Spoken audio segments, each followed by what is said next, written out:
Hello all, I'm Dr. Pradeep, consultant cardiothoracic surgeon from Royal Care Super Specialty Hospital. In the video, we'll focus on weak hearts இல்லைனா failing hearts. இப்போ ரொம்ப பெரிய அளவில் இது பேசப்படுது. Weak heartsங்கிறது என்ன அப்படின்னா, ஹார்ட்ங்கிறது ஒரு பயாலஜிக்கல் பம்ப். அது வந்து ஒரு நிமிஷத்துக்கு ஒரு பெரியவங்களுக்கு ஒரு 5லிருந்து 6 லிட்டர் வரைக்கும் அது வந்து பம்ப் பண்ணக்கூடிய ஒரு ஆர்கன். இந்த பம்ப் பண்ணக்கூடிய ஒரு ஆர்கன் 50% அதனோட செயல்திறன் இழக்கும்போது அதை நம்ம வீக் ஹார்ட்ஸ்ன்னு சொல்கிறோம். அவங்க எல்லாத்துக்கும் தெரியும், ஹார்ட் வந்து ரொம்ப ரொம்ப முக்கியமான ஒரு ஆர்கன். உடம்புல இருக்க எல்லா உறுப்புகளுக்கும் ரத்தம் அனுப்பக்கூடிய முக்கியமான ஒரு உறுப்பு. இதனோட செயல்திறன் குறையிறதுக்கு 5 முக்கியமான காரணங்கள் இருக்குது. ஃபர்ஸ்ட் வந்து மோஸ்ட் காமன், நம்ம அதிகமாக பார்க்குறது வந்து ஹார்ட் அட்டாக்னால வீக் ஆகக்கூடிய ஹார்ட்ஸ். எல்லாத்துக்கும் தெரியும், ஒரு ஹார்ட் அட்டாக் எப்படி வருது அப்படின்னா, ஹார்ட்டுக்குன்னு ரத்த குழாய்கள் இருக்குது. அது மூலிமா ஹார்ட்னுடைய மசில்ஸ்க்கு ரத்தம் வந்து சீராக போய்கிட்டே இருக்கணும். அதில் வந்து ரத்த குழாயில் அடைப்புகள் ஏற்படும் போது ரத்தத்தினுடைய அளவு அந்த மசில்ஸ்க்கு போகிறது வந்து தடைப்படுது. கம்மியாக போகிறதுனால அந்த மசில்ஸ் வந்து உயிரிழக்கிறதுக்கான வாய்ப்புகள் ரொம்ப ரொம்ப ஜாஸ்தி. ரத்தம் போகிறத வந்து தடைப்பட்டு இருக்கிறத வந்து நம்ம நீக்கிறதுக்கு தான் நம்ம ஸ்டென்ட் பண்ணுறோம், இல்லை வந்து பைபாஸ் சர்ஜரிஸ் பண்ணுறோம். மெனிய டைம்ஸ் என்ன ஆகுது அப்படின்னா, ஹார்ட் அட்டாக் வந்தோடனே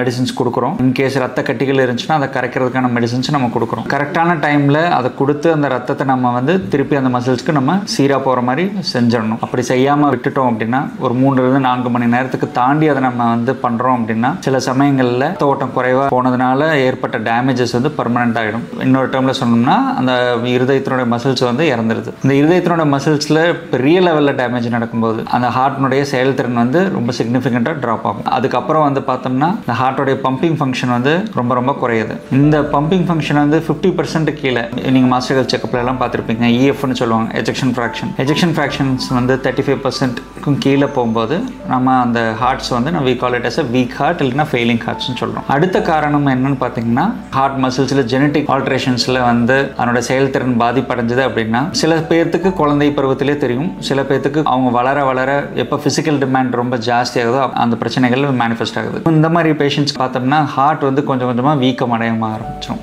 அது வந்து 2 வென்ட்ரிகல்ஸும் இன்வால்வ் ஆகலாம். முக்கியமான வென்ட்ரிகல்னா லெஃப்ட் வென்ட்ரிகல் மட்டுமே இன்வால்வ் ஆகிறதுக்கும் சான்சஸ் இருக்குது. நாங்கள் யூஸ்வலாக we call it as a dilated cardiomyopathy சொல்லுவோம். அடுத்த காரணம் என்னன்னு பார்த்தீங்கன்னா, ஹார்ட் மசில்ஸுக்கு நடுவில் வந்து சில தேவையில்லாத புரதச்சத்துக்கள் வந்து போய் தேங்கி இருக்கிறது. அது ரெஸ்ட்ரிக்டிவ் கார்டியோமயோபதின்னு சொல்லுவோம். ஹார்ட் மசில்ஸ் வந்து நடுவில் இந்த ப்ரோட்டீன்ஸ் போய் உட்கோறதுனால அது ஒரு சின்க்ரனைஸ்டு கன்ட்ராக்ஷன்ஸ் நடக்காம பாதிப்படையுது. செகண்ட் வந்து ஹார்ட் வந்து விரிஞ்சு பிளட்டை உள்வாங்கினா தான் அது சுருங்கி பிளட்டை வெளியே தள்ள முடியும். ஸோ இந்த மாதிரி பிரச்சனைகளில் விரிஞ்சு உள்வாங்குற தன்மை வந்து ரொம்ப ரொம்ப குறையுது. ஸோ இது வந்து ரெஸ்ட்ரிக்டிவ் கார்டியோமயோபதின்னு சொல்லுவோம். இதுக்கு பல காரணங்கள் இருக்கு. மெனி டைம்ஸ் நம்ம வந்து இந்த ஹார்ட் ஃபங்க்ஷன் ரொம்ப சீரியஸாக அஃபெக்ட் ஆனதுக்கு அப்புறம் தான் நம்மளுக்கு வந்து தெரியும் இந்த மாதிரி ஒரு ப்ராப்ளமே இருக்கு அப்படின்னு சொல்லிட்டு. இதுக்கான காரணத்தை நம்ம பல பிளட் இன்வெஸ்டிகேஷன்ஸ், பல ஸ்கேன்ஸ் மூலமா நம்ம கண்டுபிடிக்க முடியும். இது ஒன்று. அடுத்த காரணம் என்னன்னு பார்த்தீங்கன்னா, ஹைப்பர்ட்ராஃபிக் கார்டியோமயோபதின்னு சொல்லுவோம். அதாவது ஹார்ட்னுடைய மசில்ஸ்னுடைய தடிமன் வந்து ரொம்ப ஜாஸ்தி ஆகிடும். இதுக்கும் வந்து ஜெனட்டிக் ரீசன்ஸ் இருக்கு. இந்த தடிமன் ஜாஸ்தியான நல்லது தானே நினைக்க முடியாது.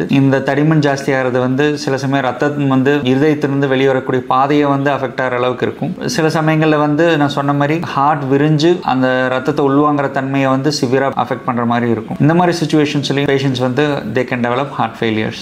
Thank you.